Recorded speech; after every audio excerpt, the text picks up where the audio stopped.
Hi and welcome back to PDA UK. In this episode we're going to be looking at PMDD or Premenstrual Disphoric disorder. And we're going to look at how it affects, in particular, the neurodivergent community and its association with autism and other forms of neurodivergence.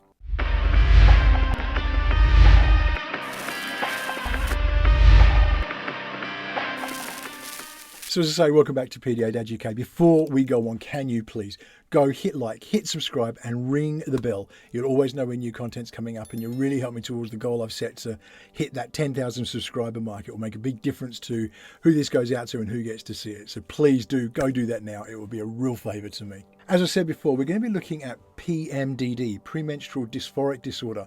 And this is something that's come into our lives of recent times. So I've already discussed in previous episodes, my daughter's hit that dreaded pubescent time and she's developing into a young lady. And it's had a dramatic effect, and we talked about this, the sort of effect it's had on her mental health and the processes that we've had to go through to get extra support. And something that was actually raised through her school was actually looking to basically have a look at what PMDD is, because they felt that it was something that she may well be struggling with. It may be what she has. And we went to our GP and we said, this is what we've been told. And the GP was very much, yeah, absolutely. I think that's absolutely right. So we're going to look at what PMDD is, and we're going to look at how it affects, as I say, autistic people, neurodivergent people in general, because it is something that affects basically the way the brain works. So let's dive into exactly what PMDD is. So basically, in its most basic form, PMDD is an extreme version of PMT. So, we all know, especially the ladies watching, you'll know exactly what that feels like and how it goes. For guys like myself, we have to sort of stand by and try and understand, and we usually fail dismally at that. I know that it's not been my strong suit in the past, but it's something that every woman has to deal with at some level. The hormonal effect of being premenstrual and how that affects things, and the extra sort of pressures that brings and the difficulties and all that kind of stuff. With PMDD, it's taking that to an extreme.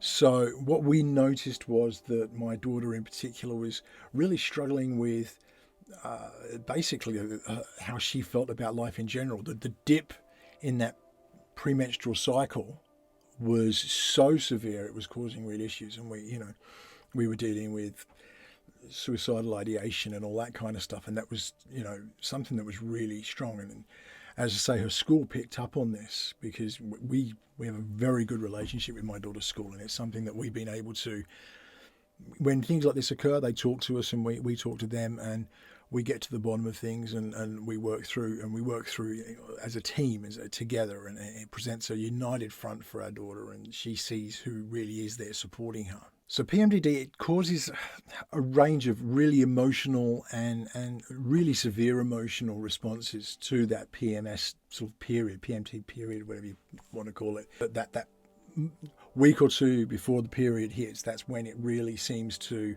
affect, and it has a dramatic emotional effect on the people who suffer from it, to the point that it's often referred to as severe PMS. So it occurs during the luteal phase, which is basically the time between ovulation and when the period actually starts.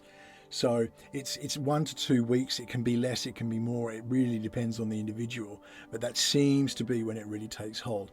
We noticed that it was generally in that, particularly the week leading up to having a period, that my daughter really started to suffer with this stuff, and it really was taking that, adding those pressures and taking her to a place that was really dark in herself. And the struggle was just so much more severe than we'd experienced previously, that my wife had experienced, or others that we know had experienced. Since, this has sort of come about and this has been identified, we've actually found a number of people who have it. It's one of those things that doesn't get talked about, I guess. Who wants to, really? No one wants to admit that they're in that sort of, that difficulty of phase. But it's something that really does affect more people than I had realised. I hadn't heard of PMDD before all of this. And it's something that really does affect a large amount of neurodivergent people. It seems to work in with that. We talked about it before, basically the different way the brain works. It seems to have a a more severe effect for people who are autistic, for people who are neurodivergent. It seems to affect them far more greatly, or in greater numbers, if you like. The percentage of people that deal with it is greater within the neurodivergent community. So PMDD is actually something that can really, really affect people to the point of it can make work challenging, it can make social life challenging, because of the way that it works mentally, I guess, the way it's affecting the brain, the way it affects mood. And, as I say, suicidal ideation is actually apparently quite common with those who have PMDD. It's one of those things that really does seem to have a dramatic effect outside it. And if you can imagine, for if somebody's dealing with this for 2 weeks out of a 4-week cycle, that's half their life they're spent dealing with these emotions. They're dealing with these tensions and depression and that kind of stuff. It all seems to hit with it. It's a lot of a big chunk of your life to deal with. And it can have a really dramatic effect for people living their lives in general. So, as I say, it can affect work, it can affect education, it can affect social lives, because you're not going to want to go out in that situation. If, I've experienced depression in my life. When I was in those places, I didn't want to go out and talk to people. I wanted to crawl up in a ball and hide away. I kind of get that. I can see how that happens, especially if you're feeling, that low that, suicidal ideation and stuff like that's occurring. It's going to have a dramatic effect. So one of the research tools I used on this was mind.org.uk, which are a fantastic organisation that deal with mental health. And they have a sort of testimonial on there for like a quote from a lady who was suffering with PMDD. And this is what she wrote. The best way to describe it is that once a month I pressed my own self-destruct button and literally let my normally very happy and satisfying life implode around me. Then, when the dark thoughts lifted and cleared, I spent the next 2 weeks trying to pick up the pieces.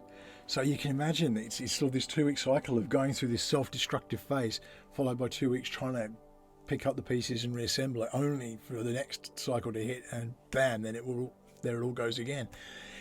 Terrible thing to have to live with, and we really saw this. We really saw this with how my daughter was dealing with life, and she'd sort of be back to her normal self, back to being more positive, and then boom, we knew when the period was coming, because we just hit these incredible dark lows. And obviously we're combining that PMDD element with PDA, with her being autistic, with all the things that ADHD, and apparently this is something that's really common in ADHD. It's a really again, it's another step up for the percentage of people who deal with PMDD amongst the ADHD community is much higher.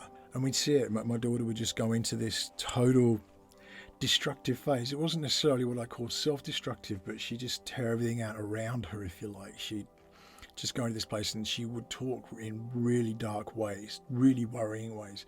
So, we were raising it with therapists, we were raising it with her school were raising it with us. We, as a sort of team around the family, we were really trying to address it because we couldn't really work out what was going on. And thankfully, somebody who knew about it saw the signs, and that's what sort of led to where we're at with it. It's really, really important to get that out there. And it's something that I think once you know about it, if you're experiencing this, you can go, suddenly, like when we first came across PDA, it was like reading a blueprint for my daughter, and it was like, wow, okay, there we go. This is all the list, and yeah, okay, tick, tick, tick, tick, tick.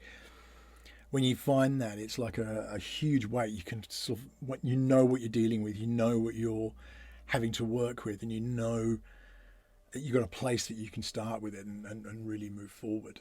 So really the effects of PMDD can vary. Everybody's different, everybody's individual, and it's like we've said so many times on this channel, with neurodivergence, no two people are the same, no two autistic people are the same, no two neurodivergent people are the same. Everybody's going to have differences. But there are some things that seem to be more common, and it's going to be one of those things that it's several traits will make themselves evident, others may not be so evident. Different people will have different displays, if you like, or as I say, the traits that accompany it. But they can kind of be split into two different categories. There's an emotional experience, but there's also a physical and behavioural experience. So we're going to look at both of those and the different effects that they have. So the first, if we look at the emotional experience, The first is really mood swings. And again, this is something, because we've lived with this for so long with the PDA side of things with my daughter, it was just the severity of them that increased, that we noticed. We had that time last year, and I talked about it in a previous episode, where my daughter really, really did go into a really low state, and it, funnily enough, was in the lead up to her first full cycle, and we had to go through a lot with that, and it opened a lot of doors, thankfully, because it she was in such a dark place. But we've experienced those mood swings all her life. It's part and parcel of PDA. It's something that we've learned to adapt to. But we saw this where we thought we'd overcome things. Suddenly they were becoming a lot more severe again. And we were wondering, is her anti-anxiety medication working? Is it not working? A lot of questions that came up with us, and was it just a sort of one of those you get those periods of PDA where you think, I think we've cracked this, and then you think, right, we see a resurfacing of those things. And those mood swings are something that we've lived with, but they just really got so severe, and it's on a dime. It can bam, and then suddenly she's turned, and you get that whole sort of aggression and all that kind of stuff that went with it. And the fact that it was so self-focused at that point was just really heartbreaking. So something we saw really evidently was the mood swings, but because they were kind of disguised by the PDA side of things, it was something that was hard for us to identify. Feeling upset and tearful, and I mean, we've all experienced that in one way or another, and I know from female friends that's something that can accompany PMS, and it's one of those things. But yeah, again, it was, I guess, the severity, that low feeling that my daughter was experiencing was just so much more in place. Lack of energy. Now, this one was really interesting for us, and this was one that really got me, because we'd noticed that my daughter's energy levels had plummeted. My daughter's a very active, jubilant person most of the time, and runs around, and she's very active, but we were getting constantly, I'm just going up to bed, I'm just going to chill. We didn't know if it was that sort of moving into those teen years and stuff like that, but it was something that we saw very evidently, that we'd raised it as a concern, and she had a blood test to test for iron levels, because we thought it might be associated with that. But that is definitely something that we really saw, was that lack of energy really kicking in, which leads into obviously less interest in activities that you normally enjoy. So things that she would normally be sort of jumping at and want to go and do, she was finding just, no, don't want to do it, not interested, I'm just going to go and sit around in my room and chill. And yeah, it really accompanied that low mood. You could see it really tick in with that. Feeling hopeless. Now, that associates with everything that's sort of gone above, really, isn't it? But it's something that we definitely saw. It was that kind of almost giving up on oneself, and it's really hard to see in someone you love. It's someone who's so important to you, and you see that, it's difficult. And of course that leads into what we've already talked about, which is the suicidal feelings. And it's something that's, if you're seeing that in particular, obviously it's going to be something that any parent is going to really take notice of. It's something that we were dealing with in expression. It was being expressed to us, this is how I'm feeling. And so it was, well, okay, how do we deal with this? And once we came across PMDD and it was shown to us, it was like, that explains why that's sort of occurring. So it's really, really important, if you're experiencing that, get help straight away. And if you're feeling that this is something that you can see fitting in with obviously it's going to be your daughter, get on it straight away. Talk to your GP, talk to the school, talk to who you need to talk to get the support in place, because obviously that's something that is just so important. There's plenty of great charities out there. As I say, I highly recommend mind.org.uk. Go and check it out. They've got a lot of great advice and support on there. Talk to your GP. They will get you in touch with who you need to be in touch with. It's a really, really key element to it, anything like this. Feeling angry or irritable, which is pretty self-explanatory.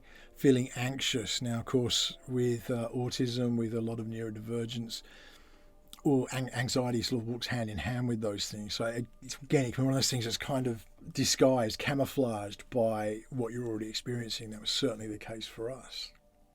But once you see it in the relationship with everything else that we're talking about with PMDD, it's like, okay, yeah, you can really see where it fits in. And that anxiety was something that was really being peaked in those times. We could see that really clearly. So that obviously relates to, feeling tense, feeling on edge, feeling overwhelmed, out of control. And of course, that whole out of control thing is something that for PDAers, so for my daughter being a PDAer, being out of control is a huge issue. And it's like, no, I need to be in control of everything. And so it was creating its own anxieties and conflicts within her. It was really magnifying and exacerbating the whole situation. And difficulty concentrating is the last one that sort of gets listed, and that obviously makes sense. And it, again, fits in with the ADHD side of things that a lot of ADHDers can really struggle with, that focus. So it exacerbates that. So again, it's something that can kind of get camouflaged by other neurodivergencies that are in there. As with PMS, it comes with the physical and behavioural experiences, again enhanced, sort of magnified, if you like, under PMDD. There's breast tenderness and swelling. So, I'll just have to take that as read. I haven't experienced that myself. Pains in muscles and joints, headaches, feeling bloated. And that was something that my daughter definitely picked up on. She was often talking about that. She felt really bloated. And as my understanding was always that that's part of, it can accompany PMS and accompany the cycle, if you like. But it's something that apparently features more heavily within the PMDD realm of things. Changes in appetite might be overeating or having specific food cravings. I guess a lot like pregnancy, perhaps. It's got that kind of thing to it, where the body is trying to obviously maintain a balance of the things that go on internally. So it sends those cravings out. So that's something that accompanies it. Increased anger or conflict with the people around you. And again, this is something that was camouflaged by the PDA side of things, because that goes along with PDA so strongly.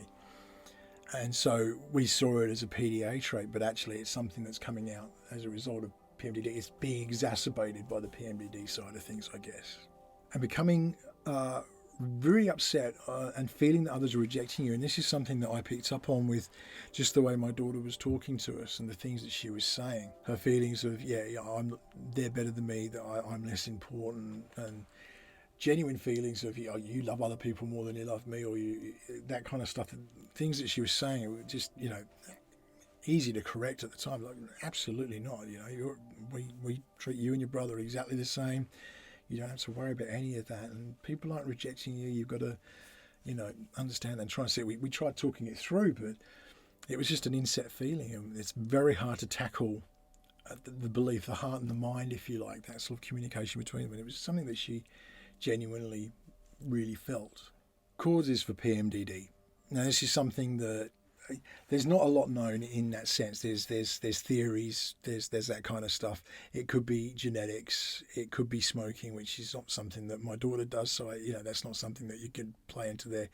Trauma and stress can be a trigger. So I guess it plays in with, if you're already experiencing trauma and stress in your mind, and then you've got the bodily changes and the differences in the hormonal increases and all that kind of stuff, then it's going to affect what's already there. It could be linked to past traumas. And we've looked at the polyvagal system and polyvagal theory. We've looked at trauma and how that can work, and you can check out those videos. It can play into those. It can be something that comes from that. They really don't know what causes it, but like I say, it could be genetics, it could be outside sources, it could just be an internal response to trauma. There's a lot of possibilities. Really, it doesn't matter. If it's there, it's there, and that's what you've got to start working with. So what can be done? If you're experiencing this, just get to your GP as soon as possible. If you think it's something that may be a factor in what you're experiencing, if it's what you're experiencing from a cared one, it might even be yourself. If you're seeing these things and you think you need to go, just go and see the GP. Our GP was very good. They talked about the different sort of options that there are, and really there was two. There's antidepressants and anti-anxiety meds and stuff like that. What was a far safer option, and again, it's something that has to be considered, was actually the pill. And so by regulating the cycle through the pill, it's something that can really help with taking the edge off of the symptoms that occur as a result of PMDD. There are solutions out there. This isn't something that has to be life-crushing continually. It's obviously going to have an effect on the whole life going forward. But, you know, for at least those interim points, there are solutions available and there are things that GPs can do. So go and see a GP, especially if you're experiencing, as I say, the suicidal ideation and suicidal thoughts and things like that, thoughts of self-harm, anything like that. Just get straight to a GP. Talk to mental health charities. I will put a list of them in the description. You can go and check them out. You can follow up with them and they will be very, very supportive. You know, it's such an important thing, and so much can be done to help people who are in those positions. And you start to realize that, you know, these things aren't necessarily things people can help. You know, they're things that are just occurring to them, and you know, getting that support behind them. It's just so important. So please do make sure you're following anything like that up. And if you're feeling like that yourself, do reach out to some charities, reach out to the Samaritans, reach out to whoever you need to reach out to, talk to somebody about it and get the support and help that you need and, you know, that you deserve. I think that's a really important part of it. You know, you matter, you are important, and that, I can't stress that enough. That's really what I want to look at. It's basically an overview of what I've learned about PMDD in the short period of time that we've been dealing with it, and what I've learned about what my daughter's experiencing. And again, it's coming in to just help with those things as we can. And by identifying these things, we know what we're dealing with, we know what she's dealing with, and we can, you know, empathise to a degree, at least sympathise to some degree, but also put the support in place that she knows that she's got that stuff happening. Thank you for joining me. Please do go hit like, hit subscribe and ring the bell. You'll always know when new content's coming up. It will really help me get towards that goal I've got of 10,000 subscribers. So please do go and do that. It's a huge favour to me. I'd love to hear your experiences too. If you feel you've been dealing with PMDD, if you know you've been dealing with PMDD, if it's affecting your life in any way, I'd love to hear about it. It may not be something you want to make public and put in comments and stuff like that. I do understand that. But, you know, if this has been any support to you, please do a thumbs up in the comments or anything like that. It all helps. I will see you again on the next episode, but in the meantime, please do stay safe.